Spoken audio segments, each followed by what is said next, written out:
Harka fuunee akkam jirtu kabajamtoota daawwattoota keenya oolmaa tapha torbee tokkoffaa liigii olaanoo Oromiyaa Mandii Dambidollootti geggeeffamu waliin biraan geenyaan waliin tura.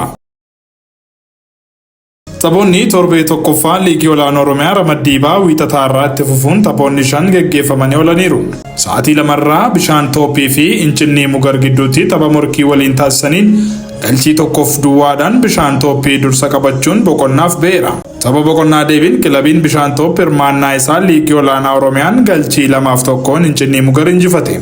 Haaluma kanaan taphataan sarara fuulduraa bishaan tooppii Yusuf Mahammad taphataa urjii ta'uun badhaafameera. Ittuma fufuun tapha sa'aatii 4 irratti gabaa roobii fi ambuyyee gidduutti geggeeffameen ammoo galchii malee goolabuun qabxii qooddataniiru. Kanumaanis Nagawaadam taphataa urjii taphichaa ta'uun gabaa roobii irraa badhaafameera. Tapha sa'aatii 6tiin ammoo Harbuu Culullee fi Jaardagaa Jaartee gidduutti taasifameen Harbuu Culullee fi Jaardagaa Jaarteen galchii qixa 2-2 galchuun qabxii qooddatanii jiru. Boonaa Abdiisaa ammoo taphataa urjii ta'uun Jaardagaa Jaartee irraa badhaafameera. Tapha waaree boodaatiin sa'aatii 8tti kan eegalee darbiin kilaboota godina Jimmaa, Aggaaroo fi Limmuu Gannat gidduutti adeemsifameen Limmuu Gannat galchii 2-0dhaan Aggaaroo injifateera. Kanumaanis Habtaamuu Shariif taphataa urjii taphichaa ta'uun Limmuu Gannat irraa badhaafameera. Tapha sa'aatii 10tiin ammoo Mattuu fi Mandii gidduutti kan taasifame galchii malee duwwaa boqonnaa ba'anis tapha boqonnaa deebiitiin ammoo Mattuun galchii 2-1 Mandii injifateera.